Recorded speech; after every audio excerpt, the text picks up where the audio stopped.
Eu gostaria de apresentar a Annelise Staegleider, a nossa próxima palestrante.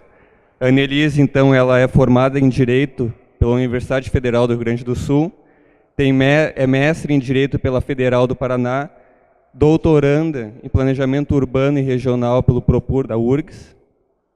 Ela é procuradora do Ministério Público Estadual e também membro do Grupo LEURB, da URGS. Por favor, Annelise, compareça para a sua fala.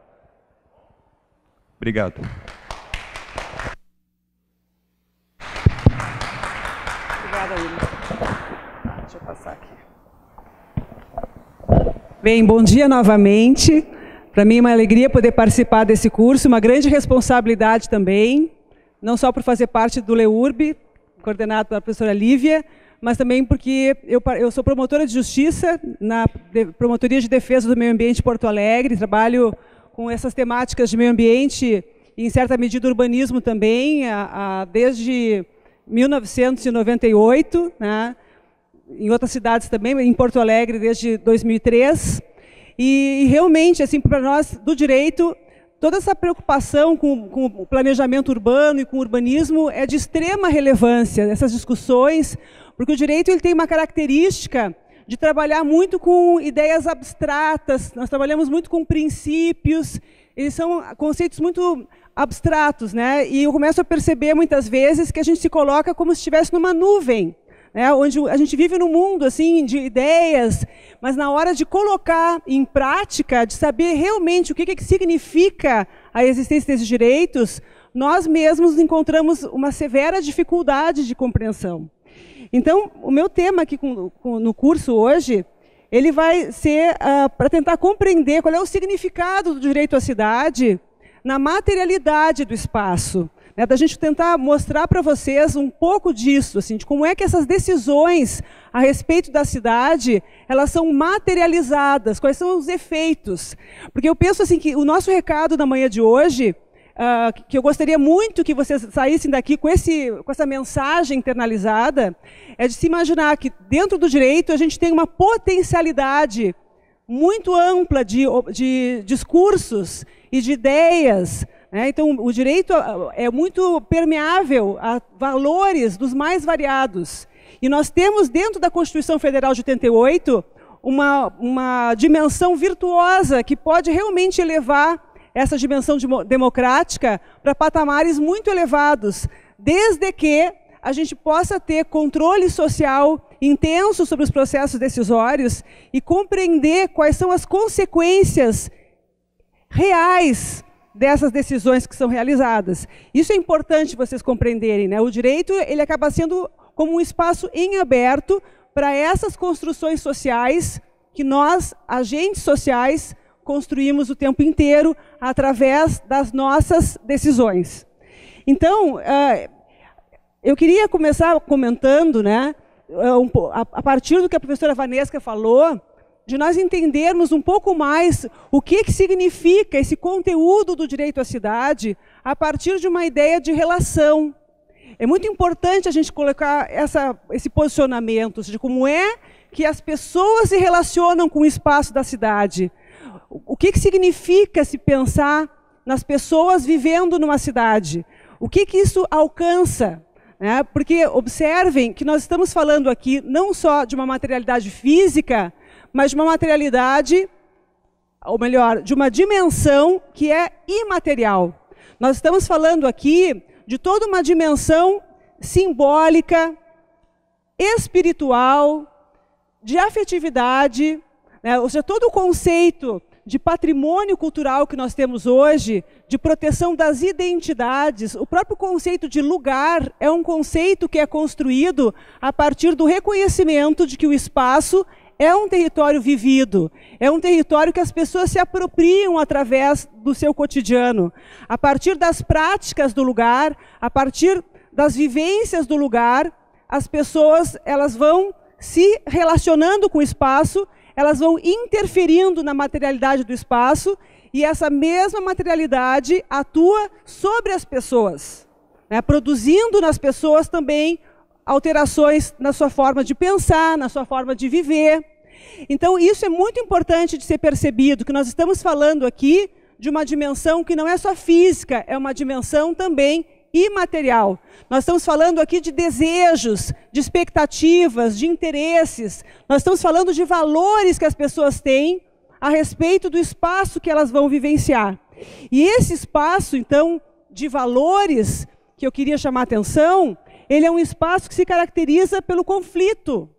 Nós estamos aqui falando em cidade, isso se relaciona intensamente com a noção da conflituosidade, porque nós temos aqui muitos interesses, muitas representações, muitas visões diferenciadas sobre o que é felicidade, sobre o que é bem-estar, sobre o que é qualidade de vida na cidade. As pessoas que vivem na cidade e que têm diversos posicionamentos sobre o tema, elas têm diferentes expectativas. Então, a conflituosidade, ela se dá entre os grupos sociais que têm diferenças de pensamentos, e dentro do próprio grupo social nós vamos encontrar pessoas que entendem diferentemente o que seria uma solução adequada para a cidade. Eu chamo atenção para isso porque essa conflituosidade ela vai aparecer muito dentro do direito à cidade. Nós vamos ver logo adiante um pouco sobre isso, e vocês vão ver que cada um dos direitos elencados ali, ele próprio incorpora uma intensa dificuldade de compreensão no seu conteúdo, porque as representações sociais, por exemplo, o que é moradia adequada, o que é saneamento básico que tem que ser realizado, o que é ambiente ecologicamente equilibrado. Se nós fizermos uma entrevista aqui, eu tenho certeza que cada pessoa tem uma ideia diferente, pela sua formação pessoal, pelos seus valores, pelas suas crenças, né? E isso é justamente o desafio que a gente tem pela frente. Esse é um assunto que a nossa Promotoria de Justiça trabalha direto, que é a conflituosidade do bairro Cidade Baixa.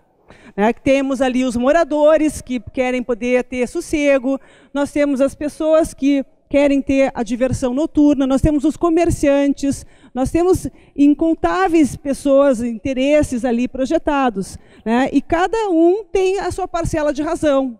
Então, isso é que é complexo, porque se a gente vai falar com as pessoas, todos têm alguma razão, uma parcela de razão, ou alguma percepção sobre a cidade, e tudo isso faz com que a gente não tenha soluções prontas. As soluções, elas acabam sendo construídas dentro do diálogo, do discurso, né?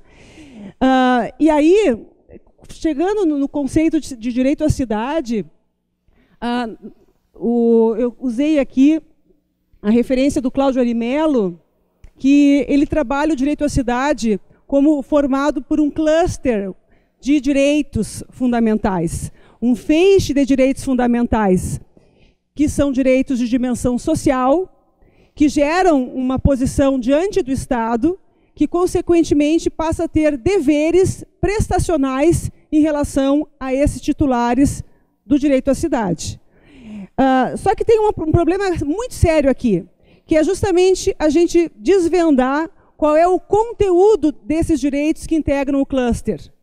E percebermos que esses direitos são realizáveis em graus diferenciados, de formas diferenciadas, ou seja, quando eu comecei a me aproximar desse assunto, porque a minha área original de pesquisa é o direito ambiental, eu sempre trabalhei muito com a responsabilidade civil pelo dano ambiental. Então, a minha lógica sempre foi pensar assim, bom, o sujeito contaminou aquela área, então ele vai ter que fazer um projeto de remediação do terreno, ele vai ter que fazer a reposição da vegetação. Eu sempre pensei de uma maneira assim, bem mais concreta.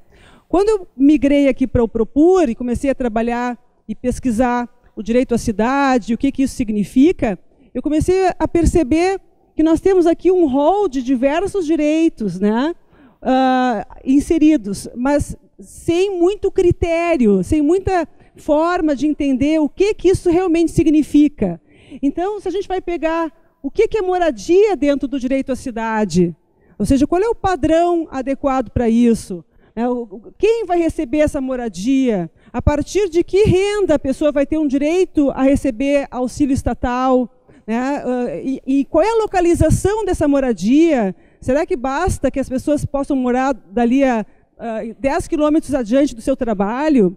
Então, eu comecei a perceber que o direito brasileiro, nessa temática, né, dentro desse afã da redemocratização, de poder realmente inserir no Estado Democrático de Direito, todas aquelas expectativas, todos aqueles desejos de uma sociedade justa, solidária, inseriu aqui uma série de princípios, deixando para serem densificados pelo legislador e lá adiante pelas decisões a serem tomadas em nível da administração pública, do próprio Poder Judiciário. Porque a gente não encontra, desde logo na Constituição, um conteúdo pré-definido. E talvez nem devesse encontrar. Se a gente vai comparar com a Constituição americana, por exemplo, a Constituição é curta, né? E a jurisprudência vai densificando os direitos com o tempo. Então, esse modelo do que deve constar da Constituição, qual que deve ser o conteúdo, é hoje um desafio imenso para o direito. E hoje isso também tem uma outra tensão, que é a ideia da participação democrática, ou seja, de cada vez mais se considerar que as pessoas que têm o direito à cidade, elas devem ter o direito de participar, inclusive, desses processos, de dizer o que elas consideram adequado em termos de moradia, em termos de saneamento, em termos de planejamento, né? Ou seja, das pessoas poderem participar da construção social sobre essas definições. Então, eu chamo a atenção disso, né? Porque isso gera em nós, operadores do direito, e em mim, especialmente, uma angústia muito séria, de tentar entender assim, qual é o conteúdo que essa pessoa tem direito de receber. Né? O que a gente tem que oferecer efetivamente para essa pessoa no que se refere a esse conceito amplo de direito à cidade. A gente tem elementos operativos muito mais singelos para trabalhar, eventualmente, com um ou outro. Né? Então, por exemplo, no patrimônio cultural, a gente pode trabalhar a singularidade do bem, ou seja, se aquele bem tem que ser tombado ou inventariado em virtude do seu valor histórico, cultural, arquitetônico e assim por diante. Mas quando a gente começa a trabalhar com categorias mais amplas, a gente tem dificuldades operacionais muito sérias em virtude da falta de critérios para nos auxiliar. Então, aqui, para exemplificar um pouco dessa complexidade, vamos nos aproximar um pouquinho do conceito de direito à moradia. Mas a gente poderia aqui fazer um exercício em relação ao saneamento, em relação ao ambiente, porque é muito semelhante a maneira como nós encontramos aqui uma certa ambiguidade. Né? Porque a nossa Constituição, ela fala em moradia. O Estatuto da Cidade fala em moradia. Mas o que isso significa exatamente? Né? Qual é o conteúdo das prestações? O que se entende por dignidade humana na temática da moradia? Porque a Constituição Federal ela também estabelece como princípio fundante da ordem democrática a dignidade da pessoa humana. Então, qual é exatamente o conteúdo disso? Né? Então, eu vejo aqui como de máxima importância esse curso, porque ele aproxima vários saberes. Essa é a grande riqueza que nós temos aqui neste curso, e o Propur nos oferece, por proporcionar essa aproximação de diversos saberes na construção do conteúdo de muitos desses direitos que hoje estão na nuvem, onde as pessoas têm diferentes concepções do que está sendo realmente reivindicado. E uma das questões que me parece muito relevante, que a professora Lívia trabalha na tese de doutorado dela, é justamente a necessidade de nós termos a consciência sobre a necessidade de padrões, de nós termos pelo menos um rumo do que seria adequado a partir de outros valores que informam esse conteúdo. Porque essa é uma situação muito séria que vocês vão ver, hoje ela tem aparecido em várias legislações recentes que deixam esses temas excessivamente em aberto. E o risco disso é que se tenha, no momento da aplicação da lei, excessiva discricionariedade. O que é discricionariedade? Discricionariedade é a liberdade do administrador, com base nos seus critérios pessoais ou técnicos, ele, então, decidir o que vai ser feito. Claro que se a pessoa for muito capacitada, enfim, pode ser que a solução seja boa, mas pode ser que ele eventualmente... Eu trabalho na área ambiental, então eu posso dizer isso para vocês. O licenciamento ambiental dos municípios. Hoje é um tormento, porque muitos dos municípios não têm órgãos ambientais capacitados. São profissionais que não têm ainda uma formação adequada para trabalhar com toda a complexidade que pode aparecer no licenciamento. Então, às vezes, pode aparecer, por exemplo, uma área contaminada. E esse profissional, no âmbito do licenciamento, ele tem que decidir se essa área pode ser remediada para fins de moradia ou não? E se pudesse ser remediada, qual seria uma técnica para isso, de tal maneira a que o empreendedor possa ser cobrado a aplicar essa técnica? Então, isso tudo, né, ou seja, a falta de critérios faz com que a gente tenha uma ampliação desse espaço de liberdade, que possa ser sedutor o conceito de liberdade, por um lado, mas, por outro lado, também produz a insegurança e o perigo de que a gente tenha, sim, arbitrariedade de um lado ou a aplicação de critérios totalmente inadequados por outro. Então, isso é muito sério. E o outro aspecto que também é muito grave é justamente a questão do pagamento dessas obras ou dos estudos, ou seja, como é que a gente vai lidar com essas diferenciações e especificações que a legislação ou, enfim, a vida vai oferecendo. Então, eu queria trazer aqui o conceito da professora Lívia, que eu acho espetacular. Ela fica constrangida, mas ela merece, porque para nós isso é uma coisa assim, única, da gente poder começar a ter essas aproximações entre aquilo que o direito coloca como algo a ser realizado e o que precisa ser realmente pensado, ou seja, essa aproximação entre aquilo que a legislação estabelece e aquilo que faticamente, que cientificamente tem que ser observado. Então, ela nos traz aqui como padrões um processo cumulativo do conhecimento e do desenvolvimento econômico e social que cria níveis de referência aplicáveis à sociedade, indistintamente como possibilidade crescente de uso, capacidade técnica, apropriação cultural e avanço econômico, ampliando as condições de habitação e do ambiente de maneira ampla, promovendo a segurança dos moradores urbanos e defendendo os mais pobres. Então, isso é muito importante da gente observar, que esse tipo de conteúdo ele precisa ser trazido para essas reflexões sobre o direito à cidade, nos seus diversos aspectos, de moradia, de saneamento, de meio ambiente, né? Isso precisa ser trazido para a realidade, porque sob pena da gente ficar se debatendo a partir de abstrações, né? O direito ele tem aspectos muito abstratos. Por exemplo, tem toda uma linha de discussão, por exemplo, do que seria o mínimo existencial na área ambiental. Quem trabalha com direito constitucional, né, começa a discorrer assim, sobre os direitos fundamentais. Então, você começa a pensar, bom, o direito fundamental ao ambiente equilibrado, o direito fundamental à saúde, o direito fundamental à moradia, o direito fundamental ao trabalho, e por aí vai, né? E aí a gente começa a pensar assim, mas qual é o conteúdo disso? Aí tem um professor que a gente adora, né, Vanessa, que é o Ingo Sarlet, que ele é uma referência no que se refere a essa temática dos direitos fundamentais. E ele, então, a partir da doutrina alemã, ele desenvolve muito a ideia do mínimo existencial, que seria aquilo que é indispensável para uma vida digna. A partir da ideia de que o mínimo existencial não é apenas sobreviver, não é apenas não ser morto. É algo mais, é uma existência qualificada pela dignidade. E ele procura, então, identificar assim, qual seria o conteúdo disso. Só que essa discussão, por um lado, ela se torna uma discussão circular, uma discussão quase infinita, porque a gente não tem critérios para definir com muita clareza. Então, Lívia, é espetacular a gente poder ter essa aproximação entre o direito, a arquitetura, a economia, né? Enfim, todas essas áreas, porque é tudo isso que vai proporcionar que se possa ter, a partir de situações concretas, uma visualização daquilo que seria o mínimo existencial. Porque senão as pessoas vão ficar achando que estão vivenciando o mínimo existencial, mas não estão, porque concretamente a situação é uma situação de injustiça, uma situação de vulnerabilidade.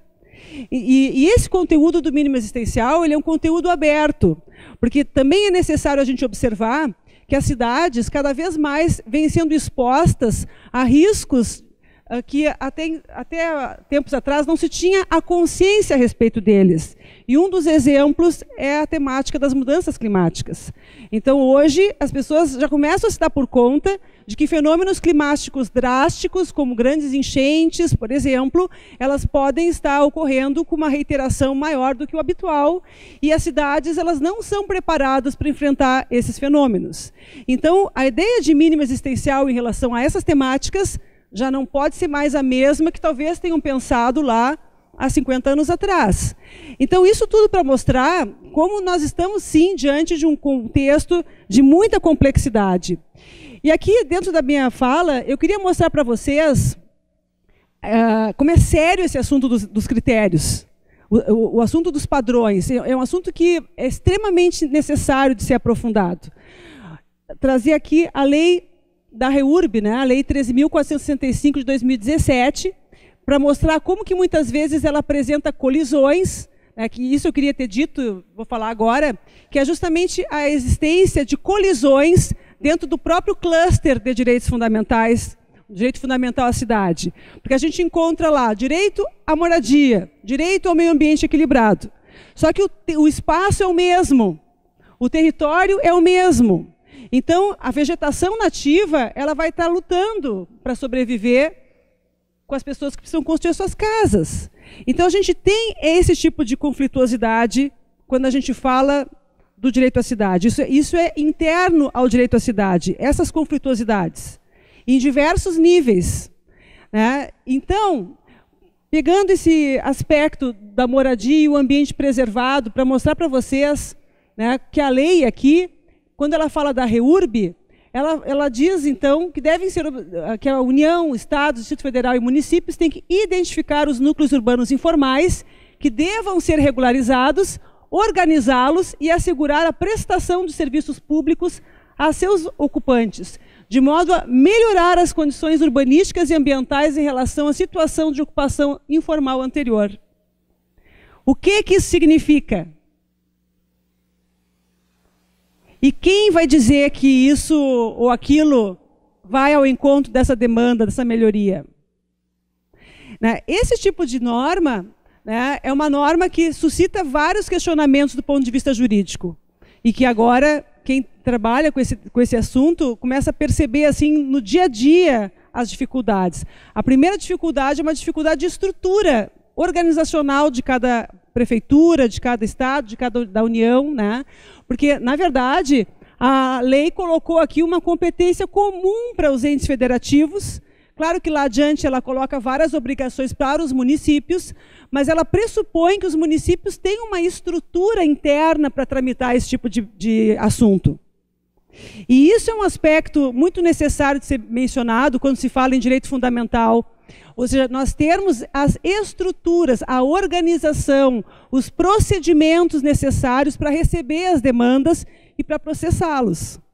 A professora Vanesca aqui ela falou várias vezes que nós temos que pensar esses conteúdos. Quem é que vai pensar esses conteúdos? Nós aqui estamos pensando esses conteúdos, mas como é que esses conteúdos vão chegar naqueles técnicos que vão fazer a revisão do plano diretor? Porque eu vejo como essa uma grande complexidade, né, do direito, a gente conseguir fazer com que esses conteúdos na Constituição sejam incorporados pelos processos decisórios do cotidiano. Na verdade, tem uma colega minha que chama Ana Maria Marquesan, que ela é promotora de justiça também, né, e uma das falas, uma vez eu achei muito bom, ela disse assim, ela falou da tragédia das pequenas decisões. Eu acho isso muito importante a gente se dar conta. A tragédia das pequenas decisões. Num acúmulo de pequenas decisões aparentemente insignificantes, a gente vai produzindo fatos consumados, a gente vai perdendo qualidade ambiental, a gente vai perdendo direitos, a gente vai simplificando, vai normalizando, a gente vai banalizando situações cotidianas, como se aquilo ali não tivesse muita relevância. Então, dentro da tragédia das pequenas decisões, o somatório dessas tragédias, a gente vai ver, talvez a partir de uma imagem histórica, comparando, por exemplo, o quanto se perdeu de vegetação nativa num bairro, o quanto se perdeu de qualidade de patrimônio cultural, de qualidade construtiva, enfim. Então, isso é muito sério. A gente precisa ter a possibilidade de trazer para a luz esses processos decisórios, por mais insignificantes que possam parecer, em virtude desse efeito cumulativo e sinérgico num território. Né? Então, isso aqui é um aspecto muito complexo, vai pressupor em primeiro lugar, uma estrutura administrativa interna em cada cidade que pense essas temáticas e que possa tomar as decisões a respeito disso, para que estudos e análises, enfim, possam pensar no que significa melhoria das condições urbanísticas e ambientais em relação à situação anterior, sob pena da gente eventualmente formalizar do ponto de vista do papel apenas as situações daquelas pessoas, para dar uma resposta para algumas demandas, mas do ponto de vista do fundo aí, da sustentabilidade ambiental, a gente não ter um resultado adequado. Aqui eu trago, dentro dessa discussão do meio ambiente e da questão da moradia, que a lei, ela fala da necessidade de se falar em estudos técnicos, de se fazerem estudos técnicos que justifiquem as melhorias ambientais em relação à situação de ocupação informal anterior, inclusive por meio de compensações, quando essas áreas ocupadas forem de preservação permanente ou localizadas dentro de unidade de conservação de uso sustentável. Então, vejam que isso aí, quem olha a lei se sente apaziguado, porque parece que alguém vai fazer algum estudo. Então a gente olha assim, tá, vai ter estudo, tá bem, vamos fazer estudos. Só que isso é um assunto muito angustiante, a gente pensar assim, mas qual vai ser o conteúdo desse estudo? Como é que vai ser o termo de referência desse estudo? E quem é que vai pagar por esse estudo? Vai ser a prefeitura? E se for a comunidade que ocupa uma área de preservação permanente, e se ela quiser pagar o seu próprio estudo, ela vai poder pagar? E qual vai ser o conteúdo? Então, eu tenho me deparado com alguns casos assim lá no Ministério Público, então por isso que eu estou começando a dizer, isso é muito sério. As comunidades, às vezes, elas querem poder se organizar e pagar os estudos, só que elas não têm uma condição econômica muito boa. Então, o que acontece? Os estudos aparecem com qualidade muito ruim, eles não permitem à gestão pública uma decisão muito boa, e a situação fica no limbo. E aqui nós vamos ter situações dos riscos também. Então, a mesma situação, se a área for em área de risco geotécnico ou de inundações, também tem que ser feito estudos. E a ocupação só pode ser mantida se houver a eliminação, correção, a administração desses riscos. Mas vejam que isso tudo é legado para o momento decisório no âmbito do poder executivo. Então, no âmbito também, eu queria chamar a atenção, da estrutura da produção da norma, a legislação ela trabalha muito com a ponderação de valores. E essa ideia da ponderação de valores, ela é uma ideia que permeia todo o pensamento do direito. Então, uma primeira escala dessa ponderação é no momento da elaboração da lei. Então, é o legislador, na hora que ele vai regular a situação, ele vai ponderar os valores que podem estar em conflito. Então, aqui, a gente já teve uma ponderação legislativa para tentar compatibilizar a moradia com a proteção do meio ambiente. Só que isso não se esgota na legislação, isso vai adiante, porque agora, no momento da decisão de como fazer isso na prática, de novo, o estudo vai ter que ser um estudo que permita a ponderação das circunstâncias fáticas que vão ser desvendadas. E aqui eu mostro para vocês um caso que a gente está vivendo aqui em Porto Alegre, que é a regularização das ilhas do nosso Parque Estadual Delta do Jacuí e a área de proteção ambiental Delta do Jacuí. São duas unidades de conservação estaduais. Nós temos o parque, que é de proteção integral, e a área de proteção, que é de uso sustentável e que, portanto, permite a regularização fundiária. E que agora, com essa nova lei, ela, em tese, permite que as pessoas possam permanecer ali nas ilhas. Só que, aqui está o desenho ali, mais ou menos. O parque é essa parte mais escura e a APA é a parte mais clarinha. Só que essas áreas elas foram mapeadas pelo Serviço Geológico do Brasil como áreas de alto risco de inundação. Então, a gente já tem esse dado, é uma área de alto risco de inundação, o que já indica a necessidade de se fazer os estudos. Só que aí, se a gente começa a ver o tipo de inundação que acontece, a gente começa a pensar assim, o que a área técnica vai nos oferecer de padrão para isso? Que tipo de critério vai dar conta de convivência com o risco? Porque tudo bem que não inunda sempre, mas quando inunda, a gente tem situações assim muito alarmantes, que talvez não tenham como ser mitigadas. Então, essas são as questões que a gente deixa para pensar, porque a gente observa, né, que a legislação ela tenta trabalhar com soluções em nível de discurso, em nível retórico, mas a operacionalização disso, na realidade fática, é uma situação muito desafiadora. E justamente de tão desafiadora e tão custosa que é, acaba a decisão sendo adiada indefinidamente. As ilhas hoje não têm regime urbanístico, porque é uma área de proteção ambiental, tem gente morando, mas não tem regime urbanístico, porque também não tem os estudos, mas tem gente morando e vão continuar morando, e assim a gente vai tendo uma perenização de um quadro de injustiça ambiental. Elas não são levadas para outro lugar, também não são regularizadas, também não recebem melhorias, e as gerações vão passando e a situação não tem um desfecho para lado nenhum.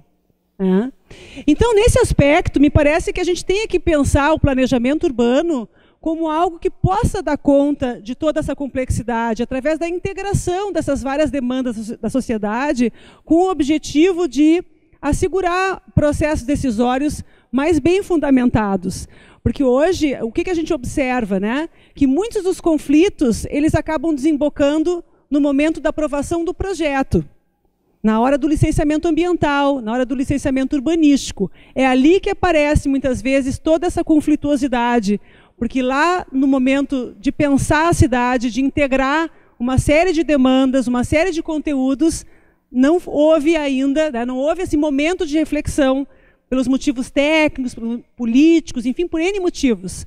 Mas acaba que toda essa preocupação desemboca no momento da decisão administrativa e, muitas vezes, isso é judicializado.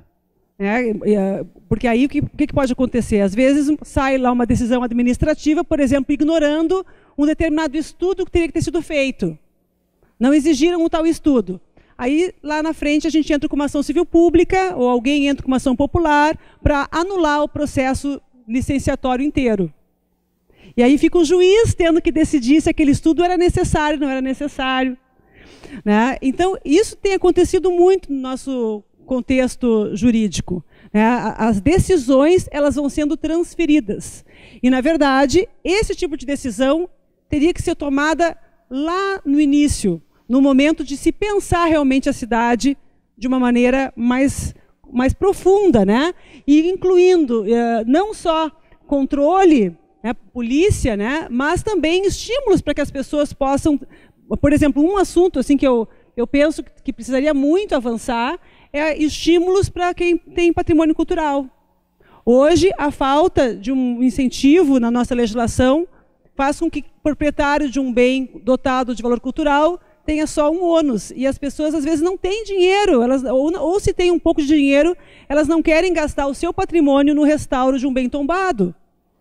E isso gera um custo social alto, porque a gente acaba tendo um imóvel deteriorado ali, porque a pessoa não tem dinheiro, e o município também não tem dinheiro. O fato é que não se tem, para a sociedade, aquele bem cultural preservado. Então, a legislação ela também teria que incorporar essa visão de estímulo, porque o direito ele trabalha também com essa perspectiva de ser um fator de indução de comportamentos humanos. Ele não pode ser só um fator de repressão. Né? O direito ele também precisa ter essa dinâmica de pensar o proativo, né? Ou seja, o que precisa para a pessoa agir em determinado sentido. Né? E, às vezes, trabalhar com estímulo é um caminho mais eficiente do que trabalhar apenas com a perspectiva do comando e controle. Então, tudo isso são aspectos em aberto, que o Estatuto da Cidade nos traz. Só que nós precisamos ter esse espaço do planejamento em cada cidade para isso poder ser amadurecido. Bom, aqui eu queria chamar a atenção num outro nível, né? Num outro direito que faz parte desse feixe de direitos fundamentais do direito à cidade, que é a dimensão democrática. Né? Ou seja, a questão da participação. A Vanesca comentou isso quando falou que muitos planos diretores tiveram suspensas, né, as leis consideradas inconstitucionais, porque não houve a devida participação no âmbito da discussão da produção da norma. Isso é um assunto assim, muito interessante. A gente poderia ter um dia inteiro para falar em participação democrática, porque isso representa várias angústias. Ou seja, aquelas pessoas que estão naquele momento na audiência pública ou num conselho, elas estão representando mesmo os interesses da sociedade? Quem é a sociedade? Quais são os grupos sociais? Hoje a gente tem conflitos que as pessoas não são muito fáceis de ser identificadas. A Michele, que está ali, sabe bem do conflito da Cidade Baixa, né? A gente tem, de um lado, os moradores, de outro lado, os bares, mas tem os usuários, os jovens que frequentam. Como é que eu vou dialogar com esses jovens? Onde é que eles estão? Como é que a gente constrói diálogo com pessoas que tu não sabe exatamente quem são? Então, isso é muito sério hoje. Eu vejo, a partir da minha experiência no Ministério Público Estadual, é muito comum, às vezes, a gente ter uma associação de moradores, aparece no Ministério Público, mas são sempre 3 ou 4 pessoas. E eu não tenho certeza se não estão usando a estrutura do Ministério Público contra outros interesses. Eu não tenho como saber. Eu posso fazer uma audiência pública na promotoria para tentar trazer mais gente, mas ainda assim eu nunca vou saber se não estão usando a nossa estrutura institucional para atingir alguém. Então isso é muito sério. Às vezes são 3 ou 4 pessoas, mas podem estar falando em nome de milhares, ou não sei. A gente não tem ainda na nossa sociedade muito bem estabelecido assim, esses processos de participação democrática, qual é o nível de participação exigível e como que isso pode realmente ser desenvolvido. Esse caso aqui é um caso muito interessante da gente acompanhar. É um caso que todos nós temos que acompanhar genuinamente, porque aqui houve uma mudança de uma lei, do plano diretor, por uma lei complementar, que alterou os limites da área rural de Porto Alegre, e vai permitir a implantação de um grande empreendimento imobiliário no extremo sul do município. O caso é conhecido como o caso da Fazenda do Arado. Então, condomínios vão ser implantados ali. Esse é um assunto que está judicializado. Então, o Ministério Público Estadual ingressou com uma ação para suspender a eficácia dessa lei, porque não houve a participação social no momento da elaboração do plano diretor, da alteração do plano diretor nessa temática, mas lá adiante, se houver audiência pública, enfim, é muito provável que a discussão avance para a discussão do próprio conceito, de densificação dessa área, enfim, a atratividade que isso pode gerar, os impactos ambientais que isso pode produzir. Então, isso é uma discussão que está recém começando na cidade. Mas que, portanto, suscita assim, muitos olhares a respeito de toda essa conflituosidade. Porque eu nunca vou me esquecer dessa situação dos conflitos. Isso é muito interessante. Dentro da Promotoria do Meio Ambiente, a gente tem vários assuntos que a gente trabalha. Então, um dos trabalhos que a gente tem lá é sobre a mineração no Lago Guaíba. A mineração do Lago Guaíba. Então, tem todo o interesse das empresas de extração de areia que querem poder voltar a minerar no Lago Guaíba, e o Ministério Público tem demandado o Estado para que faça um zoneamento ecológico e ambiental do Lago Guaíba, para poder saber quais são as áreas que podem ou não ser mineradas. E eu participei, certa vez, de uma reunião do Conselho do Conselho da Bacia Hidrográfica do Guaíba, do Lago Guaíba, e foi muito interessante que um representante de uma empresa mineradora chegou para mim e disse: olha, eu também tenho direito à cidade, eu também tenho direito ao meio ambiente, a senhora aí também me representa. Ele não está errado, porque, na verdade, quando a gente fala em direitos, todo mundo tem direito. Então, esse empreendedor que é proprietário dessa área, ele tem o direito à atividade econômica, ele tem o direito à propriedade privada, ele tem o direito ao lucro que ele quer ter. Em compensação, existe o direito ao ambiente ecologicamente equilibrado, existe o direito ao planejamento urbano, sabe-se lá qual é a disfuncionalidade que isso pode gerar na cidade. Então, é essa complexidade que eu queria mostrar para vocês, né?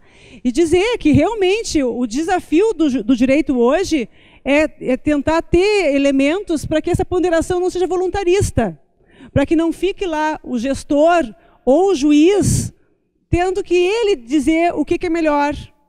A gente teve um caso assim, que para mim foi muito traumatizante, que foi o caso da Rua Luciana de Abreu. Eram umas casas que elas não eram inventariadas,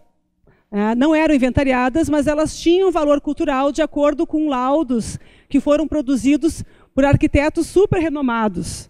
Aqui da URGS, o professor Günther Weimer fez um parecer para nós, né? E a gente tinha assim vários pareceres super bem fundamentados, no sentido de que aquele conjunto de casas tinha extremo valor cultural.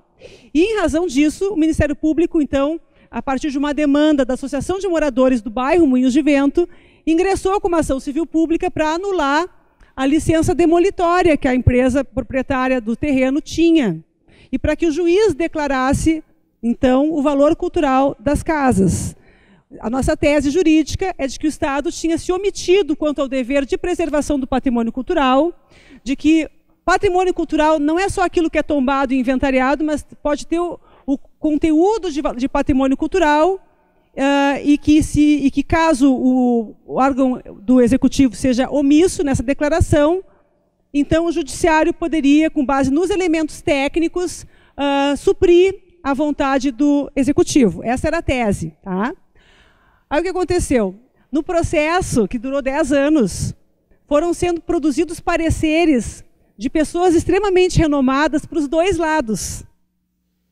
Então, a empresa reuniu os arquitetos mais famosos, os historiadores mais renomados, e tentou, assim, e nós também, porque, na verdade, esse assunto ele demanda muito interesse. Então, a gente tinha arquitetos voluntários, assim, de tudo quanto é lado, se oferecendo. Eu quero poder participar, eu quero contribuir. Então, se tivesse como pesar currículo Lattes, nós tínhamos, assim, era uma coisa espetacular. E aí, o que o juiz pensou? Não, mas eu tenho que ter o meu perito. Eu tenho que ter alguém neutro. Então, ele nomeou uma historiadora e um arquiteto da Universidade Federal de Santa Maria, para essas pessoas, então, darem a sua opinião. Então, no final do processo, que durou 10 anos, nós tínhamos 3 opiniões diferentes a respeito do assunto. E, infelizmente, a posição dos peritos foi contrária à preservação daquele patrimônio. E, no final das contas, o juiz ficou com aquela situação. Como é que eu vou me colocar? Eu não sou nada, eu sou só um juiz. Eu não tenho informação em nada disso aí que as pessoas estão dizendo. Como é que eu, juiz, vou dizer quem é que tem direito aqui? Então, ele acabou se direcionando dentro de uma posição muito tranquila para ele, ou seja, dentro do procedimento. Ou seja, o que o direito diz que é procedimento? A competência de cada um, a legitimidade de cada um, o papel de cada um dentro do processo. Eu tenho aqui o perito. Senão não precisava ter perito, senão eu ia passar pela casa e, de acordo com o meu gosto pessoal, eu ia, então, decidir. Então, esse caso, que para mim foi traumático, porque durou muitos anos, foi muita energia nesse assunto, nos mostrou muito claramente essa situação da conflituosidade. Né? É uma situação muito séria essa questão da conflituosidade dos direitos fundamentais, né? E que a gente precisa muito dos critérios mais claros, né? E a proporcionalidade, ela própria, como tem sido usada no direito, ela ainda é muito abstrata, né? Ela ainda é muito abstrata, porque ela fala em adequação, que é a conexão entre meio eleito e objetivos visados, a necessidade, que é a opção, pelo menos, a forma menos gravosa, e a relação de custo-benefício. Só que isso acaba sendo ainda muito vago, para a gente poder ter conclusões mais sólidas, né? Então, a decisão, ela acaba tendo mesmo todo esse aspecto, né, de incertezas, de disputas, né? E aqui um ponto que é muito importante da gente dizer, né, a questão ética, pessoal. A questão ética é uma questão que a gente precisa ter em mente. Como é que nós vamos produzir decisões éticas na nossa sociedade? Se a ética é uma situação tão pessoal. A ética é aquela coisa que a pessoa decide consigo mesma. Aquela coisa que ninguém está olhando e a pessoa faz o que é certo porque ela acha que aquilo é certo e que o comportamento dela não pode ser diferente. É mais ou menos como uma pessoa passear com o seu cachorrinho à noite, que não tem ninguém olhando, e ela vai decidir se ela vai ou não recolher o cocô do cachorrinho. Ela pode não recolher, porque ninguém vai ver. Então, é ela com ela mesma. Agora, qual é a garantia que a gente vai ter disso na nossa sociedade, no processo decisório? A gente não tem essa garantia se não for através da construção de um procedimento, que seja um procedimento idôneo, um procedimento transparente, em que essas decisões tenham que ser realmente motivadas, que possam ser visíveis os critérios utilizados na produção da decisão. Tá? Aqui eu trouxe vários casos, né, de conflitos. Esse aqui é um outro caso que eu acho muito interessante, também está judicializado, né, porque quando me convidaram para falar direito à cidade na materialidade, no primeiro momento, eu fiquei meio, o que eu vou dizer, né? Fiquei pensando nos nossos assuntos. Esse aqui é um caso muito interessante, porque ele se relaciona à área especial de interesse cultural da Vila Assunção, que foi protegida em virtude de uma determinada volumetria das edificações, da presença de áreas verdes, da presença das passagens de pedestres. Então, tem vários aspectos ali que são muito importantes para preservar a ambiência do bairro. E o que começou a acontecer? Em virtude de uma alteração do plano diretor, o plano passou a permitir construções com uma densidade bem maior. Então, isso tudo, no seu efeito, enfim, sinérgico, né, a gente vai acabar tendo a descaracterização da área especial de interesse cultural. Então, com base nisso, aqui o arquiteto André Uyer, que trabalha lá no Ministério Público, ele fez até uma simulação, né, então mostrando assim, o projeto original da Vila Assunção, como é que ele era, a proposta de estudo para áreas especiais de interesse cultural, que teria que ser incorporada no plano diretor para tentar preservar a ambiência e a paisagem do bairro, mas depois como que acabou entrando no plano diretor. Então, isso tudo, na materialidade, que é o nosso assunto de hoje, né, vejam como, na prática, a gente acaba tendo a descaracterização da área especial de interesse cultural. Então, essa é uma ação civil pública que foi ajuizada com o objetivo de tentar impedir esse tipo de construção, a pretexto de se preservar o todo da área especial de interesse cultural.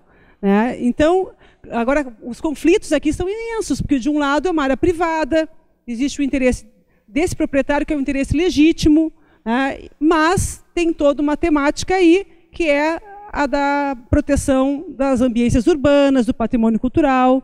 Então, como é que a gente resolve isso? Né? A legislação teria que ter esse olhar. Infelizmente, aqui não teve. Né? Não teve. Enfim. E o outro caso que eu também queria chamar a atenção, né, para mostrar da questão das decisões, né, a questão das decisões, como elas vão sendo tomadas, né, o cuidado que a gente tem que ter para evitar o voluntarismo. Né, muitas vezes as situações elas são tomadas com base numa justificativa de curtíssimo prazo, com base numa estratégia de marketing urbano, né? Então, aqui, na época da Copa do Mundo, diversos empreendimentos foram aprovados, leis sendo feitas especificamente para acomodar o empreendimento, alterando o regime urbanístico, desconsiderando situações de conflito social, né? Esse caso aqui, então, foi alterado o regime urbanístico para permitir o complexo Arena do Grêmio, sendo que aqui existe uma população muito humilde que vive, né? São áreas muito, muito precárias, e examinando o estudo de impacto ambiental do complexo, não tem nenhuma linha em termos de absolutamente nada, assim, nada em relação a essas pessoas, dizendo que vão valorizar o bairro. Vão valorizar o bairro, vão permitir a atração de moradores numa outra faixa de renda, vão permitir outras ambiências urbanas. Né? Agora, essas pessoas que são beneficiadas pelo Programa Integrado Entrada da Cidade, que de certa forma ganharam isso quando o PIEC foi aprovado, elas não estão sendo olhadas em nenhum nível. Né? Por quê? Porque o PIEC é de outra temporalidade, não dialoga mais com esses planos mais recentes. Então, isso é um problema para o planejamento urbano, ou seja, fazer com que as várias ideias sejam consideradas de uma maneira mais integrada. Né? Bom, e por último, né, mostrar um pouco da ponderação judicial. Aqui, só para ficar aqui realmente uma referência, né, como que muitas vezes os juízes acabam sendo os destinatários de todas essas dificuldades, porque quando não se consegue, no âmbito da legislação ou do Poder Executivo, a produção de decisões que sejam motivadas, que sejam fundamentadas, que tenham ancoragem técnica, é muito provável que esse assunto vá desembocar no Poder Judiciário. Né? Então, isso acaba fazendo com que a gente só transfira decisões. Os espaços decisórios vão sendo transferidos. Bem, pessoal, eu agradeço muito a atenção de vocês, agradeço a confiança do William, da professora Lívia, de todos os integrantes do LEURB, né, e fico aqui à disposição, então. Muito obrigada.